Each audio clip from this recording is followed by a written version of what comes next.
Hello, everyone. I'm Joel Ebert. I am the associate producer of the speaker series. Thank you for joining us here today for this awesome discussion, toxic chemicals and lead pipes, water crises in the US. Today, we are pleased to welcome four wonderful guests who will offer their insights and expertise on water crises and challenges we've seen in this country in recent years. First, we have Jackson, Mississippi Mayor Chokwe Lumumba. An attorney and activist, Mayor Lumumba entered office in 2017 after defeating 9 other candidates in the Democratic primary and receiving 93% of the vote in the general election. During his time in office, Mayor Lumumba has been vocal about his city's water crisis, which he has said is due to environmental racism. Next, we have Elin Betanzo, who is the founder of Safe Water Engineering, which is a consulting firm that works to improve access to safe drinking water. In 2015, Ms. Betanzo encouraged a Flint pediatrician to study the water that ultimately found that lead levels in children in Flint were extremely high. Joining us in person, we have UChicago Law Professor Mark Templeton, who serves as the director of the Abrams Environmental Law Clinic. Professor Templeton served as a trustee and executive director of the Office of Independent Trustees for the Deepwater Horizon Oil Spill Trust that formed as a result of the 2010 oil spill, which was the largest in marine oil history. Finally, we are joined by my former colleague and friend, Dave Boucher, who is a reporter at the Detroit Free Press. Throughout his career, Dave has worked as an investigative reporter and covered politics and government at the Charleston Daily Mail, the Tennessean, and the Dallas Morning News. As he was covering the West Virginia legislature in 2014, Dave did double duty and reported on the water crisis in Charleston that saw 10,000 gallons of chemicals for coal processing spill into the Elk River that rendered water undrinkable for 300,000 people. After today's discussion, we'll have audience Q&A. Please just remain seated and raise your hand. Before we get started, we have 2 events I'd like to plug.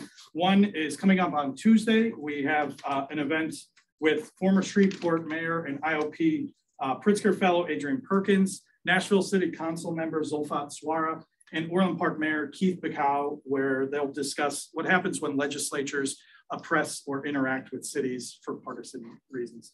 That's going to take place at Ida Noyes at 5:30. Food will be provided. And then we also have another event you might be interested in on April 4th. We have President Biden's National Drug Control Policy Director, Rahul Gupta, Minnesota Congresswoman Angie Craig, and Denver District Attorney Beth McCann in conversation with Pulitzer Prize winning reporter Eric Eyre about opioid epidemic. That is going to take place at Ida Noyes at 5:30. And now please join me in welcoming our guests for today's discussion.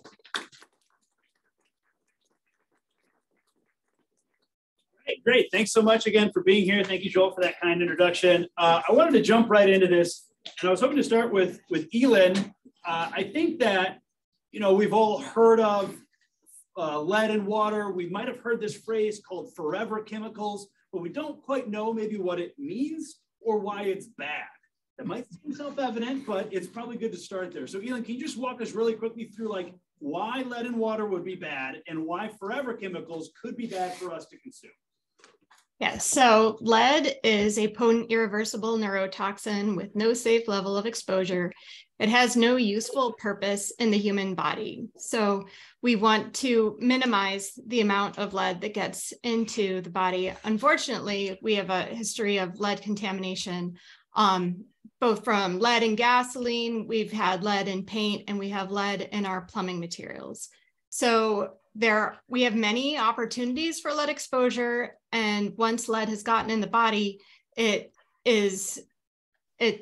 we want to prevent it from being in the body in the first place, because the damage it does, especially to infants and young children, is kind of changes the whole life course of an individual. So particularly, I spend a lot of time talking about lead in water because we all need drinking water to survive. And so when we do have lead in our lead service lines, the small pipes that deliver water to individual homes, and in our plumbing, that water can pick up lead, and every drop you drink has a risk of lead in it. So that's why we're concerned about lead in drinking water. And then our forever chemicals, like the PFAS contaminants, EPA just announced a new regulation last week to regulate PFAS in our drinking water. These substances are, they're fire retardants, waterproof chemicals. They've been used in a lot of consumer products and a lot of manufacturing. So they have been put into the environment and they're designed to keep things water resistant or fireproof. And so they're by definition very persistent and they have health impacts at very low doses. So they have also been widely distributed into our waters. So that's why we want to make sure that we have limits to those in our drinking water, that we're removing them, because we don't want those substances in our bodies. So it sounds like you're saying that both lead and these forever chemicals are fairly ubiquitous in our day in, day out lives and have been for decades. Is there something that's, just to start out really quickly with solutions, is there something that, you know, somebody here might be living in an older home or in an older dorm and drinking the water out of their tap? Is there something that you would recommend right today for somebody who is a little bit concerned about maybe consuming some of these things that could be dangerous for us? Yeah, so our plumbing, we banned lead service lines in 1986, but never had any requirements to remove them all. So if you're living in a property that was built before 1986, there could be a lead service line, especially in the city of Chicago. Chicago has more lead service lines than any other city in the United States, estimated around 400,000 of them. But we do have filters that are very effective for removing lead from drinking water. And they have to be certified filters. Sometimes the certification marks are a little bit complicated to find, but the idea is you want a filter that filters the water at the point of use. So the water passes through the filter right as it's going into your glass. So it's like a faucet mount filter or maybe a refrigerator filter. And it needs to say that it meets NSF 53 standard for lead reduction. So to shift a little bit to PFAS, as a reporter, I get studies that come across my email on my desk all the time, right? And I just saw one recently. Usually they're potentially silly. This one was shocking to me. It said, eating one freshwater fish has the same amount of PFAS as drinking forever chemical-laced water for a month. We're on the banks of Lake Michigan, home to a multi-billion-dollar fishing industry. Many of us probably consume fish more than once a month. Is it even possible to remove PFAS in a similarly effective and relatively easy way? Or does it take some sort of systemic change to actually initiate some sort of effective change? Well, we do have drinking water treatment processes that can remove PFAS contaminants. They're not yet standard in our water treatment plants, but the best way to deal with PFAS contamination is to prevent it getting into our waterways in the first place. So that means we need to make sure that we have the right effluent standards for PFAS contaminants, and that, you know, we're really, before we start manufacturing massive quantities of chemicals, we should really look at their toxicity and what the overall impacts are. We shouldn't produce them first and study them later. So I think that when I hear about these chemicals or when I hear about these issues, it's in the context of a disaster or something that has led, you know, these chemicals that were obviously not intended to be in our water to get there, right? And so I wanted to shift to you, Professor Templeton, to talk to us a little bit about, you know, why we in our society continue to find ourselves at the heart of these emergencies. Like, why do we keep seeing emergencies that lead to terrible things making it into our water? That's a great and complicated question. I guess I've got several responses. I think that a couple. So I'm a lawyer. I actually ran the Missouri Department of Natural Resources, which includes the state environmental regulator. And I think some of the challenges are that we have laws, but the laws may not be as specific or require as much as we actually need them to, right? So we have the Safe Drinking Water Act, right, designed to lead to safe drinking water for the larger public drinking water systems like you find in Chicago or Detroit or Flint or places like that. And then there's a specific set of regulations that EPA promulgated to provide more detail, something called the lead and copper rule. And that got set in such a way that actually once a system proved, so we very, got approved, then it only needed to do a very limited amount of testing kind of going forward. So like in Chicago, in a major system like that, the drinking water only had to be tested in 50 different locations throughout the entire city of Chicago every 3 years. And so, I mean, that is a small amount of testing in my mind, and too low of a frequency compared to the scale and scope of a place like Chicago. It doesn't account for changes that can take place. So when you saw what happened in Flint, for example, when they changed the source of water from Detroit water to Flint River water, there was not necessarily kind of testing that was done at that point, and they were given a very long period of time. So I guess my point being is that we think we have these laws that protect us, but the regulations are not always written tightly enough in a way to do that. I think another thing that I would point to as well is that, and I'm not trying to defend state agencies, but I will say state agencies legitimately generally do not have enough people or money themselves to be as effective as they could or should be.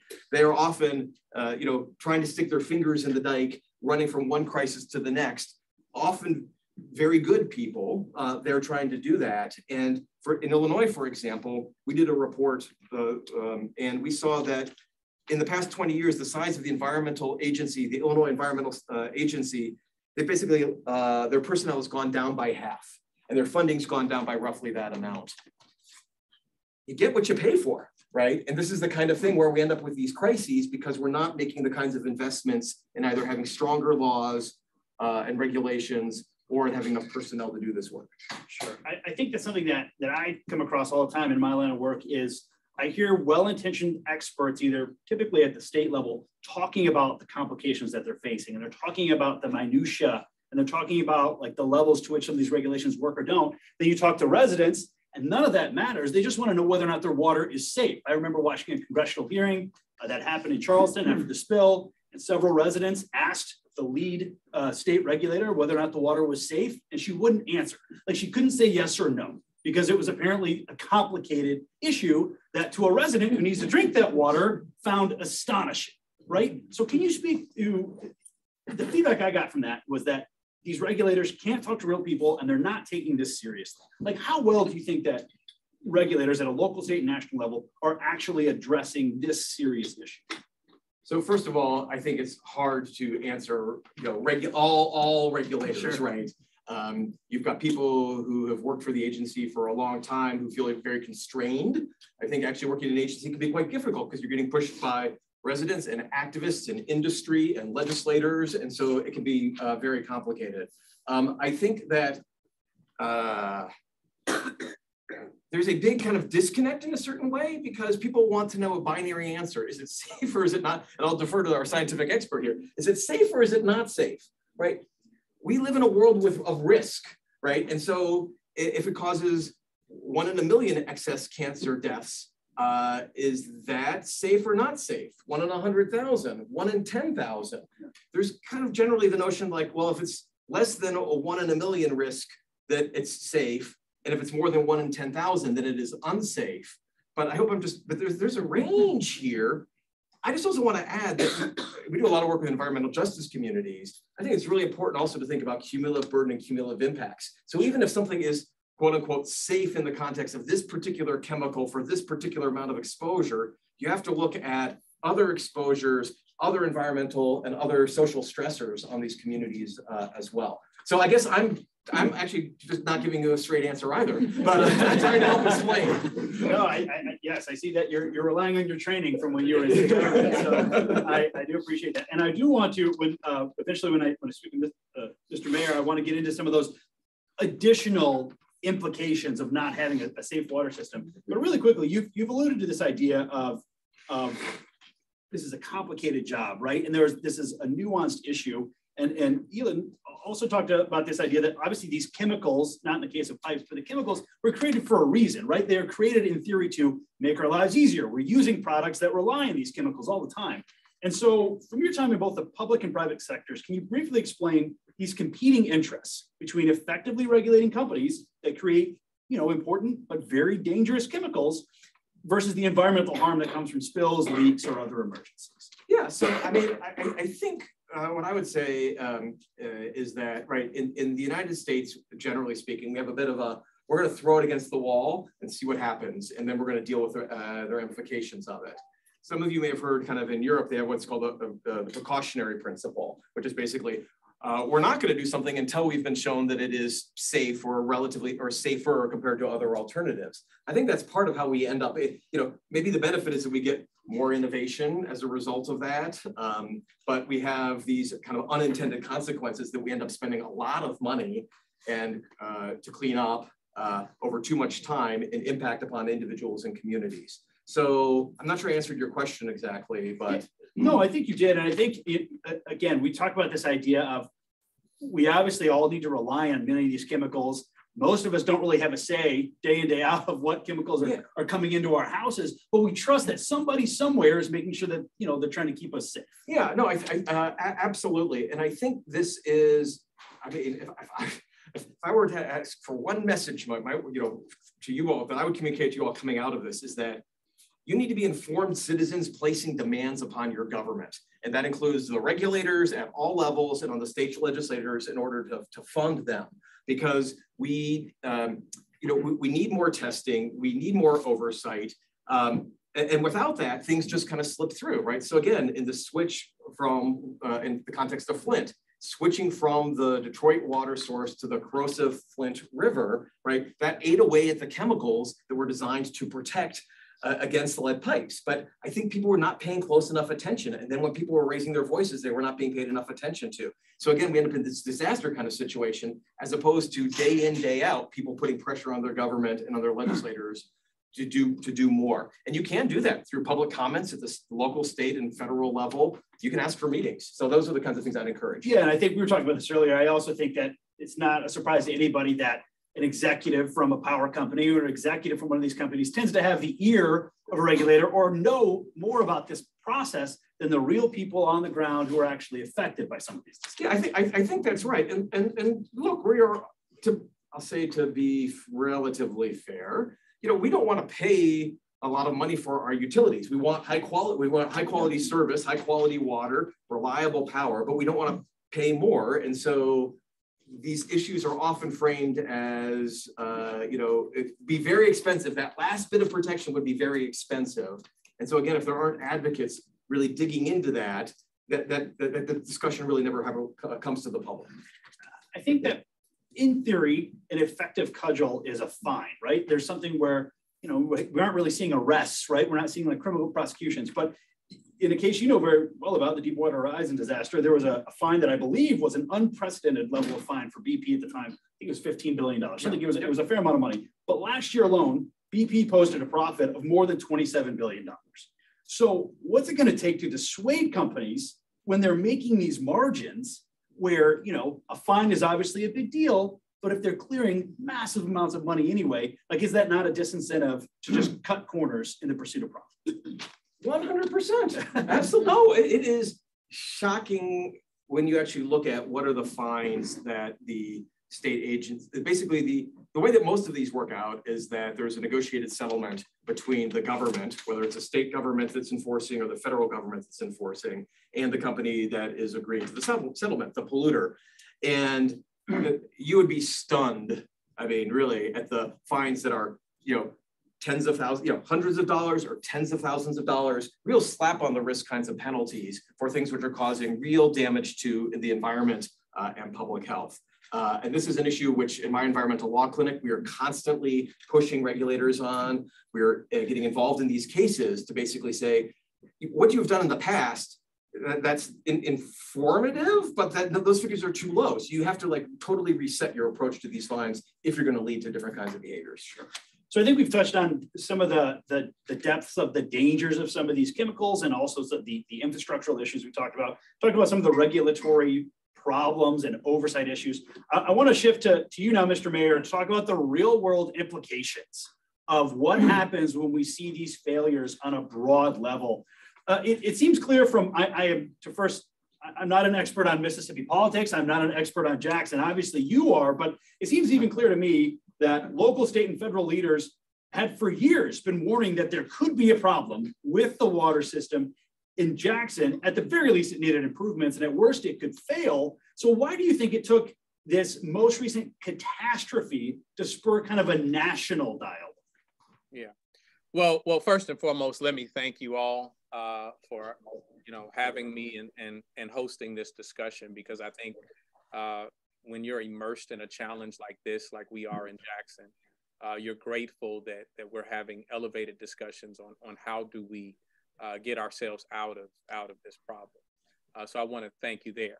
But in terms of the politics, I would correct. I don't know that the state leadership has been sounding the alarm quite as long as some of the rest of us have. While there is certainly room in politics for the critique of your predecessors, one thing that I have to give my predecessors credit on is that they've been sounding the alarm along with myself for some time now, making it clear about the vulnerabilities to communities like Jackson. And our statement has been that it's not a matter of if these systems will fail, but when they will fail. I do want to add to the discussion that the vulnerabilities around water systems are beyond just lead and copper challenges, which I will say that Jackson, like any community, has a level of threat there. As I understand it, and I've dealt with the evasive answers around safe water or not safe water that community is also often plagued with. But as I understand it, we can't say that any portion of lead is safe. But we also know that based on development and the timeline in which certain things were developed, that it's nearly impossible to avoid the presence of lead within our world. And so regulations, as I understand it, are moving in the direction of trying to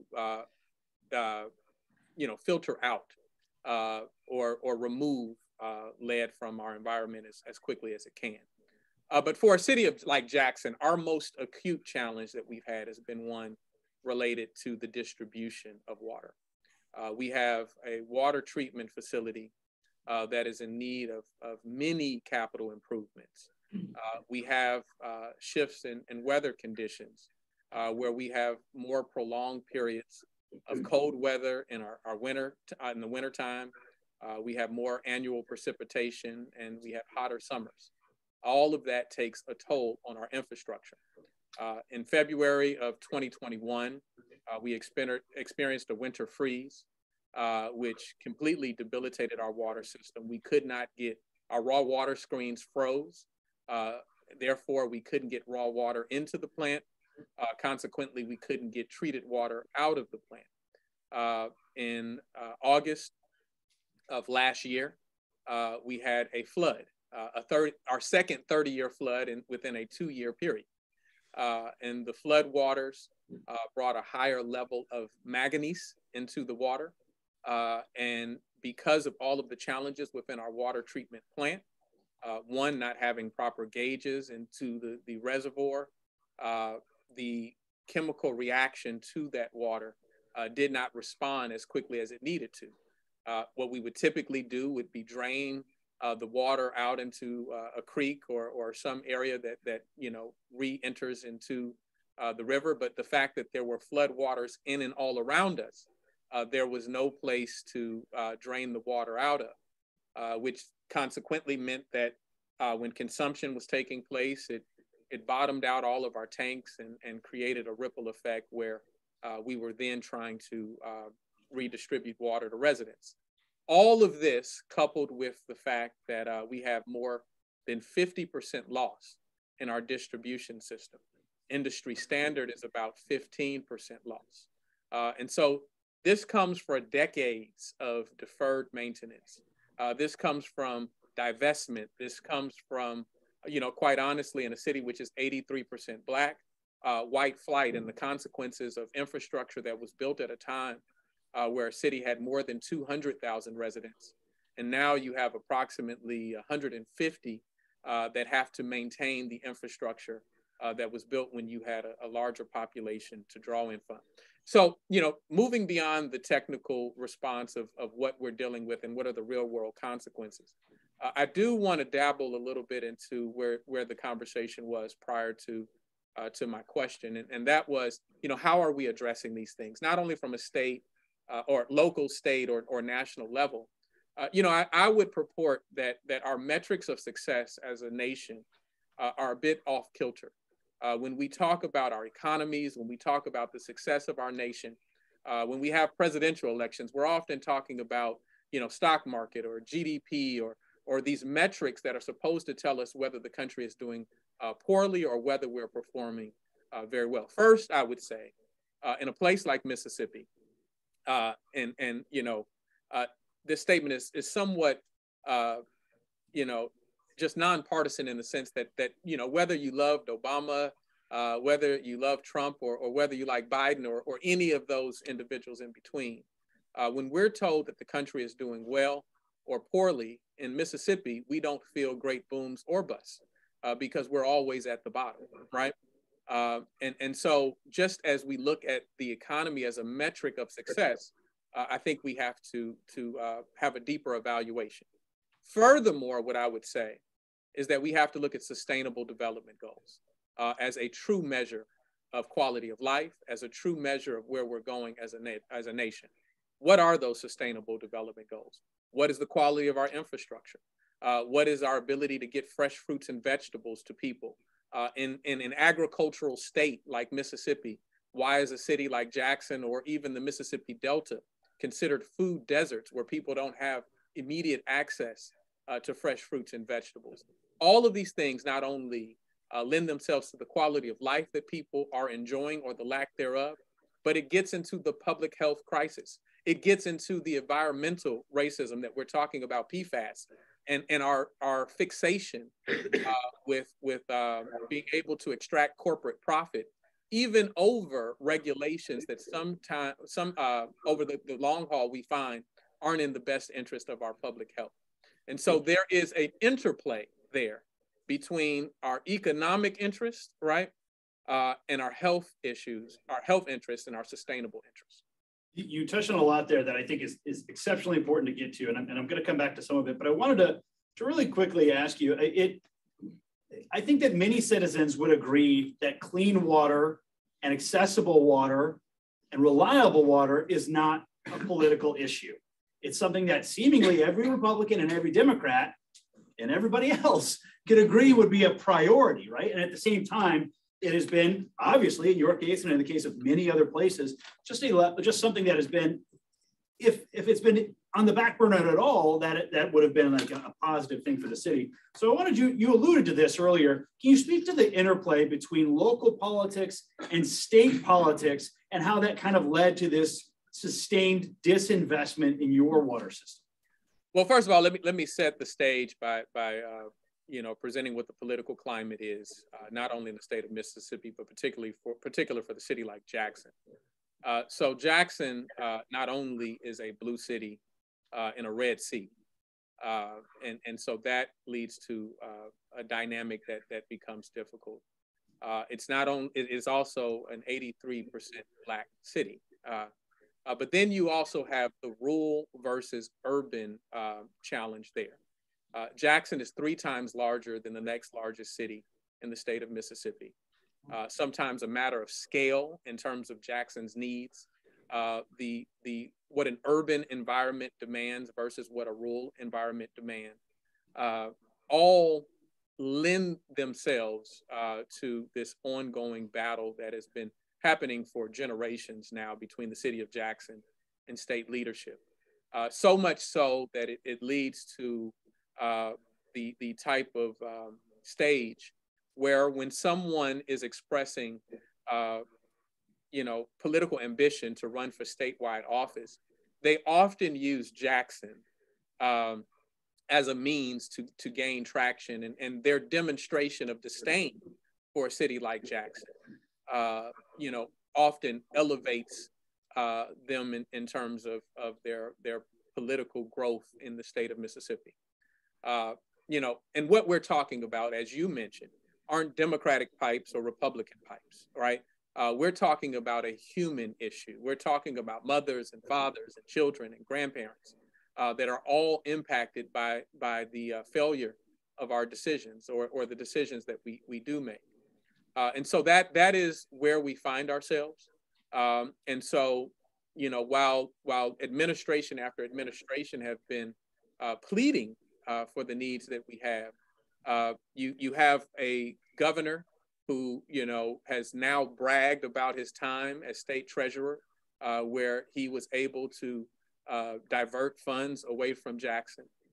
You have federal leadership that often, when they evaluate the federal funding that they will issue to states, when they look at Mississippi, a good portion of that is looking at the challenges in Jackson. But then you have the challenge of, I'm putting forth a infrastructure bill or ARPA funds, and I'm putting it in the hands of people who, in large part didn't support the legislation to begin with, in order to be the conduit to actually facilitate those programs.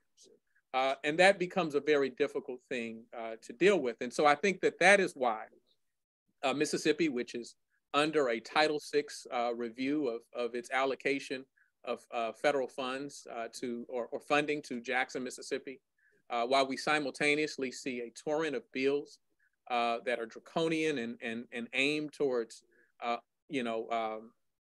exacting pressure on Jackson.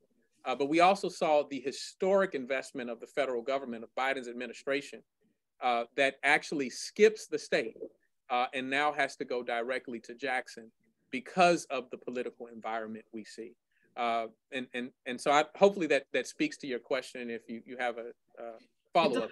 It does, and I want to come back to that funding and specifically the problems with the lack of sustainability for funding, right? But first, you talked about how this is a human issue, right? And I think that is something that is obviously important for us to focus on. And so I know that you've talked about not only the idea of sustainably having water come out, but about residents who've also had substantial water bill debt for this service that they can't constantly use. And that's just one of the many potentially unthought of or underappreciated challenges that come with some of these issues. So can you talk about just some of these maybe ancillary, but obviously important issues that are affecting the residents of your city when they just can't reliably use the water from the system? Yeah, so your earlier statement is that, when you're thinking about water and people's need for a water, that should be apolitical, that should not be something that we're marred into the politics of. Well, the reality is that when you're talking about a utility of this size, you're also talking about contracting, right? You're also talking about money and who is making investments in person A or B's campaign. And so what should be apolitical, finds its way into, our political universe. And so to that point, I want to be clear that the city is not without its missteps as well. And one of those missteps was that we purchased a water billing system in about 2012, where we paid about twice as much as cities 3 times our size paid for their water billing system. It took advantage of our minority contracting rules, which added minority subcontractors that were not qualified to be a part of the work, but it may have been politically expedient to incorporate them on the contract. And so we had an international corporation that installed meters we had no project management on the city side. So we had no uniformity in how the meters were being installed. We had, they are meters which communicate consumption. And so we had one-off software that was not off-the-shelf software, which means that as we're trying to maintain that software, we're dependent on the creator who is no longer with the company that sold us the meters. And so what it has amounted into are stranded bills, where residents have not received bills for months and sometimes years at a time. For us as individuals and for many residents, and especially those that are on set budgets, while you can pay your water bill each and every month, if that bill is held and it's suddenly released to you after 2 years, what may have been $100 in a monthly respect, now you're looking at thousands of dollars that you now have to respond to. So as we're building a dependable system, as we're trying to create ratepayers again, there's a number of points of confidence that we have to rebuild in the system. Not only the quality of water, the distribution of water, but the dependability of billing and making sure that that happens. Now, while billing has been a challenge and one that we have to overcome and are overcoming and moving towards, I want to be clear that what I said about divestment and flight out of the city are still prevalent, because even if we had received 100% of the revenue that we should have experienced over that time, it still would have been woefully insufficient to meet the needs of capital improvements we have across the city.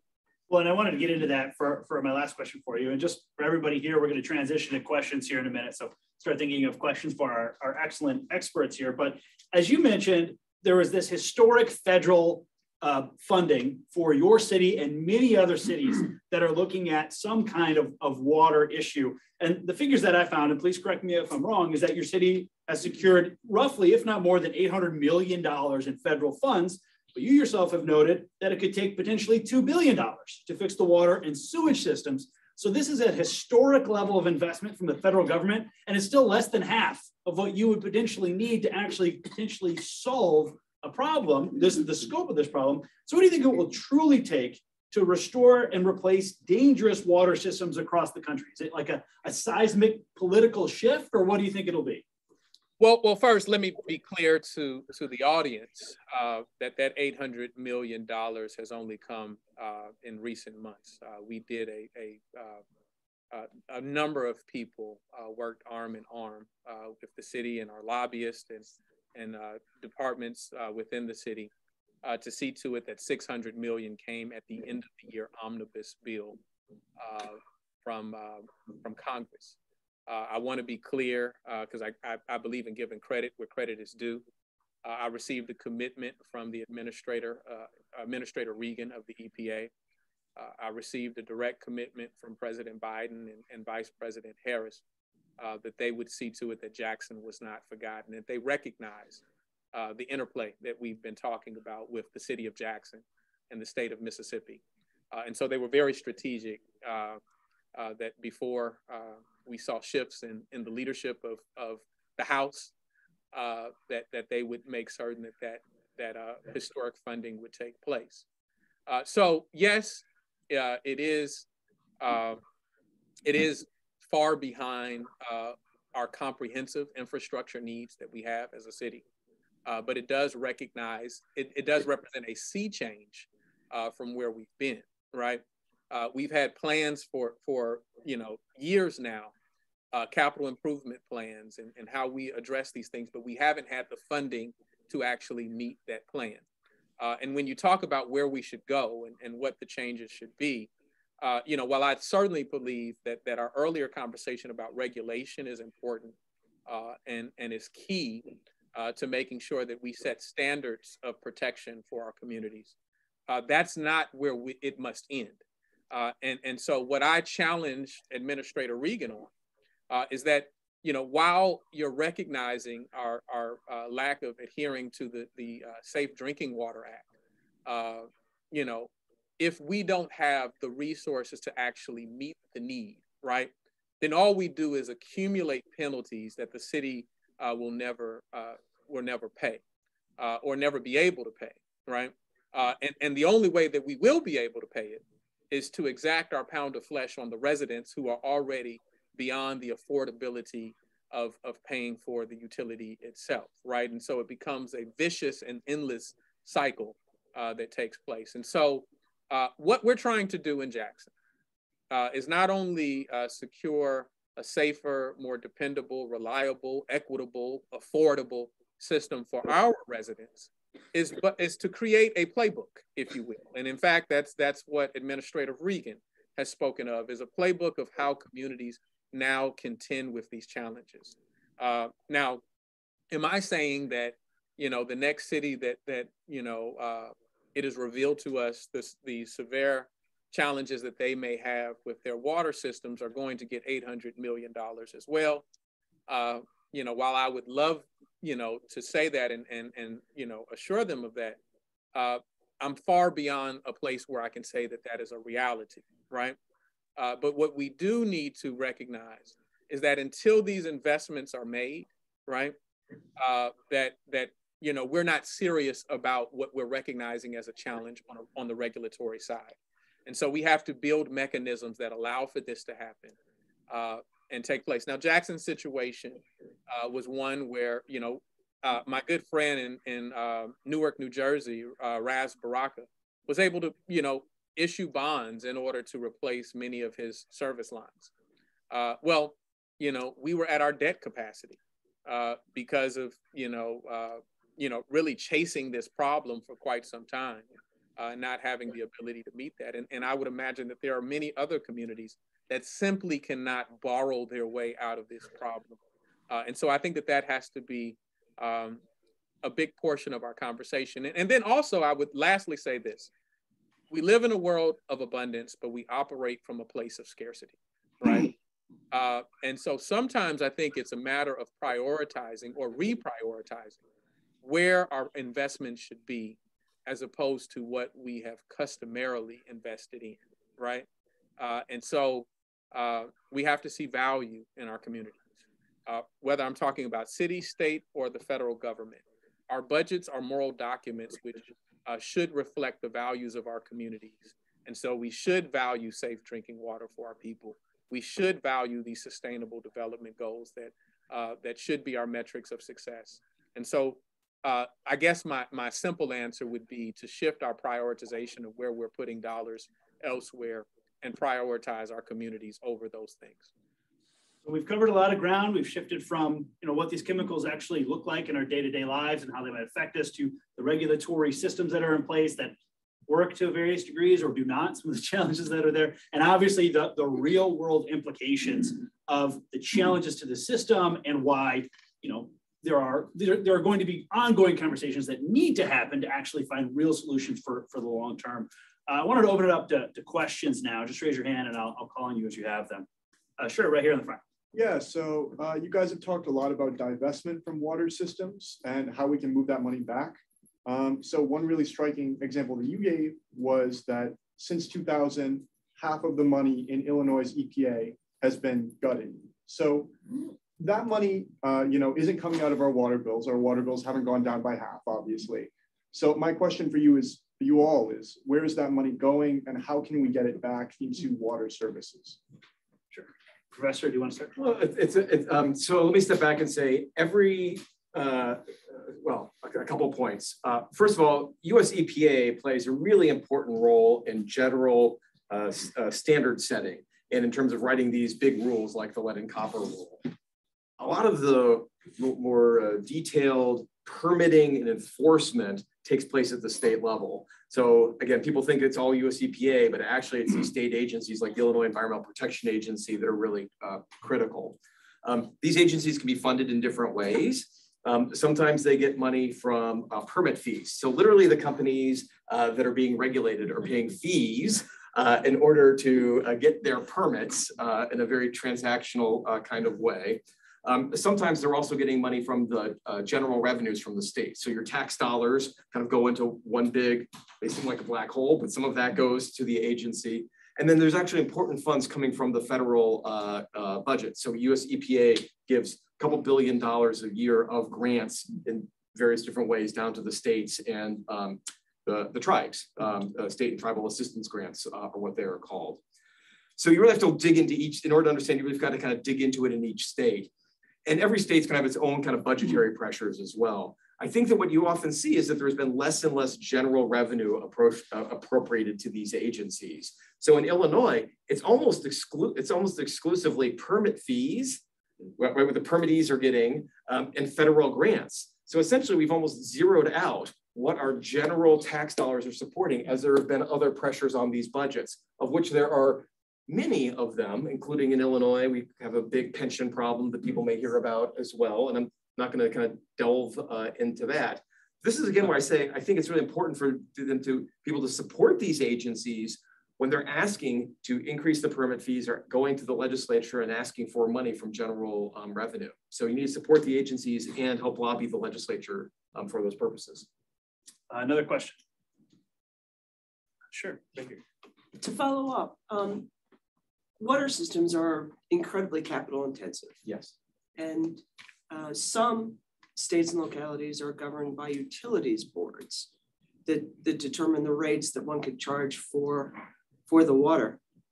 What is the most effective? And first of all, I want to thank the mayor because I thought he did a fabulous job of describing the situation. What is the most effective, broadly described system for funding both the continuing operations of these water systems as well as the capital improvements that are necessary for them, including but not limited to the billing systems that I know a little bit about? Yeah, so a very complicated question, particularly when you're sort of saying what's most effective, because again, every state and municipality is going to have its own kind of dynamics, and frankly, whether they've kind of contracted out to a much larger entity to actually do a lot of the work.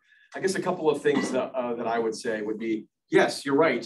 There are in some states, depending upon the size of the municipality, the municipalities have to go to a state board and explain why they need to get the kind of increase that they do. And that's an opportunity generally for citizens, varies again, to raise their concerns and complaints with that state board.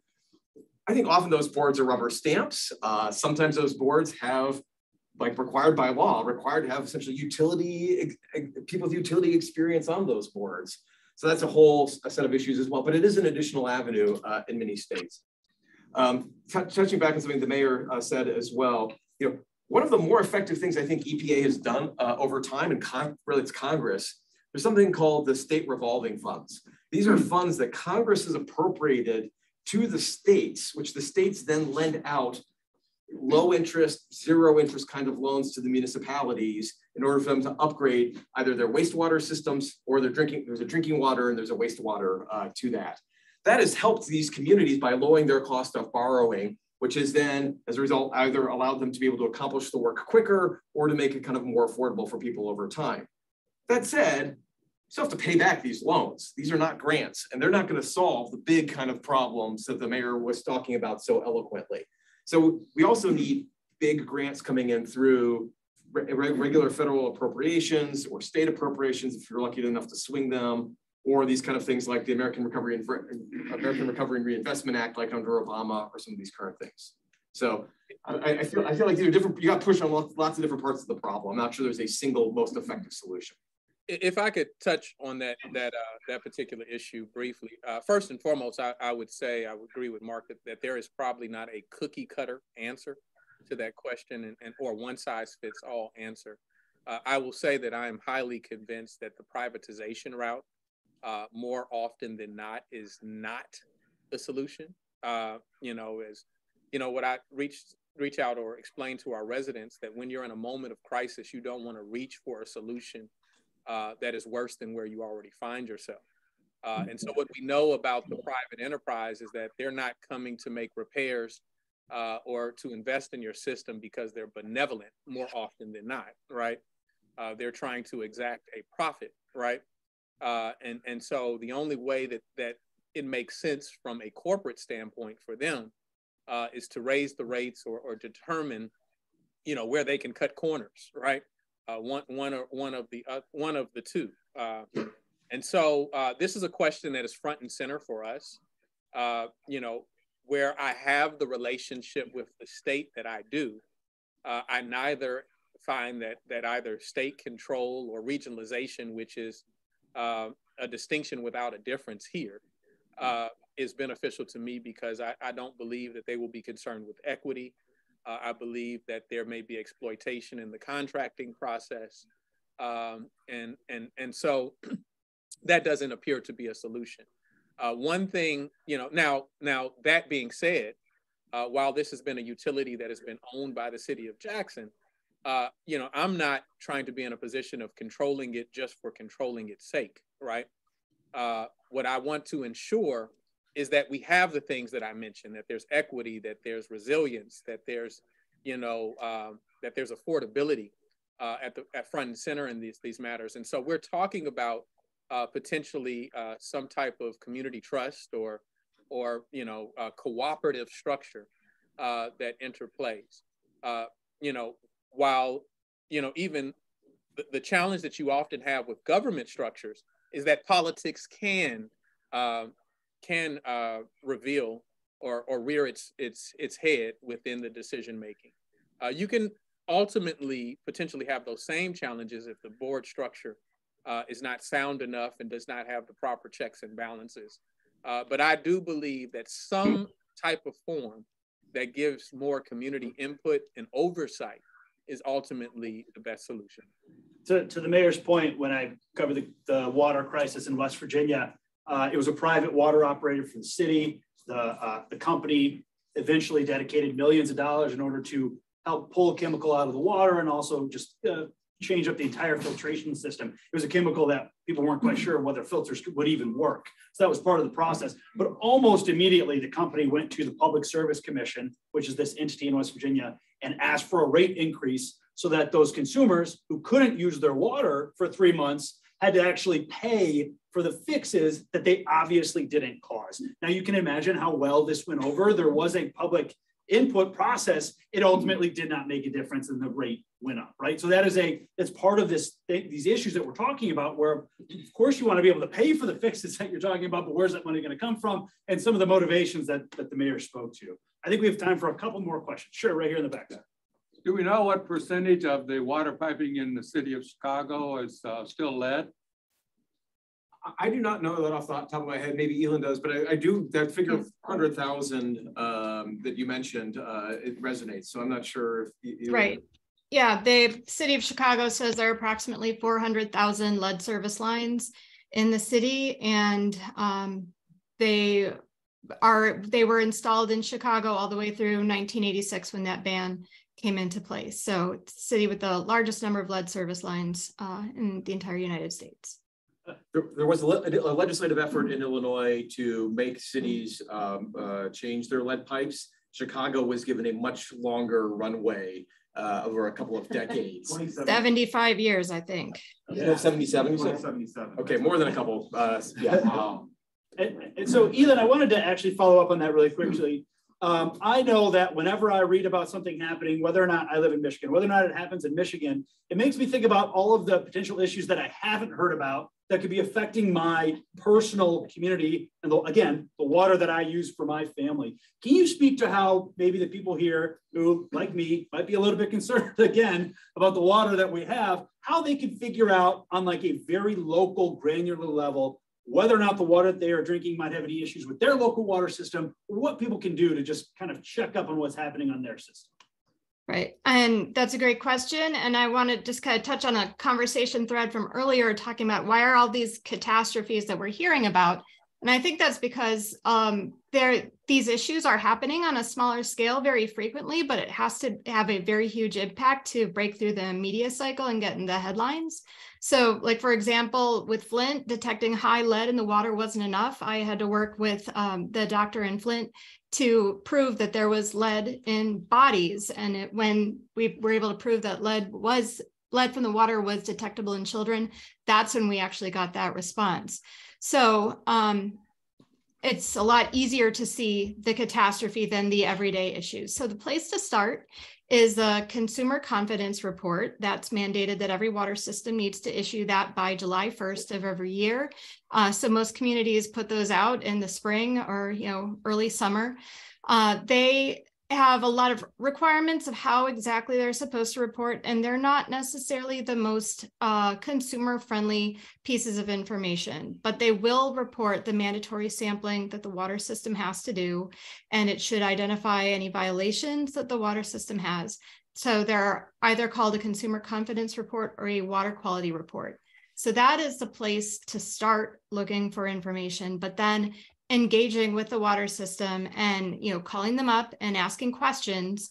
What I find a lot when I talk to water utilities is they say, well, nobody in my community is concerned about lead because nobody's calling me about it. Well, nobody's calling because nobody's sharing information to ask about. So getting a water system to be more transparent, provide more information, you need to keep asking so we can kind of change the culture so there's more information available in the public about what is in the water and how safe it is to drink. I think that was an issue we saw in Benton Harbor. It's a city that's right across the lake from here. It's a majority Black city in Michigan. And the state came out and after lots of public pressure, started this massive campaign to change all the lead pipes. It has since realized that there are many residents who didn't realize that their pipes within their homes might also need to be changed. And that was something that despite all of this money going into the public infrastructure, that there wasn't great communication with the residents to understand that they actually need to change some of the infrastructure in their own homes. So to your point, that's obviously something that the community leaders need to focus on. I think we have time for one more question if somebody has one. Sure, over here in the back. Hi, so this question is specifically for Mayor Lumumba. I am actually from Jackson, so these issues are pretty close to my heart. So I guess my question is like, what is the end game, I guess, for Jackson's water system? Like, even in the best case scenario, where do you see it going from here in like the next few decades even? Absolutely. Well, first and foremost, you give me an opportunity to say what we always refer to Chicago as. We refer to Chicago as North Mississippi. Everybody in Chicago has some relationship to Mississippi. So nice to speak with you. So we didn't get into this challenge overnight. This was due to accumulated deferred maintenance and neglect over several decades. And so therefore we won't get out of it overnight. With the resources that we have, it gives us a path in order to reduce the % loss that we see in our system, to make capital improvements. We're even looking at how we eliminate the large mountain of debt that we have. So that means that we won't have to pay an additional $100 million just in interest alone, right? And so being able to see ourselves beyond that debt and equips us that as we bring in revenue, as we repair the billing system, all of that money is not pledged to debt, right? So we have already identified about 100 miles of small diameter or galvanized pipe. Our water system operates off of hydraulics. And so that means that the communities that are furthest away from the water treatment facility and at the highest elevation are most challenged with the distribution of water, right? And so when the pipes are small diameter and galvanized pipe, then it makes it difficult not only for that distance and that elevation for it to get there, but you're trying to push it through a straw, if you will, right? And so immediately what you will see in the next year or so is that we're trying to replace somewhere between 20 to 25 miles of that pipe a year. That's what this funding allows us to do. Not only from an execution standpoint in terms of 25 miles is a lot to cover, and you know, just transportation challenges around that are difficult. Also having the number of contractors who can execute beyond that is difficult to develop. And so that is not only a challenge, but it helps us in a sense, right? While we can start immediately on that first 20 to 25 miles, what that allows us to do as we clear up that debt is that as we start generating revenue for the years that come following this first year, we can start pledging the revenue towards a robust effort to replace that pipe. Hopefully I've explained it well enough. I can't give you an exact date of perfection, whether or not that even exists, right? But I can tell you that it will be the most aggressive approach towards affecting our water system that we have ever seen in the city of Jackson. Mr. Mayor, Elin, Professor, thank you so much for your time. Let's thank our experts today.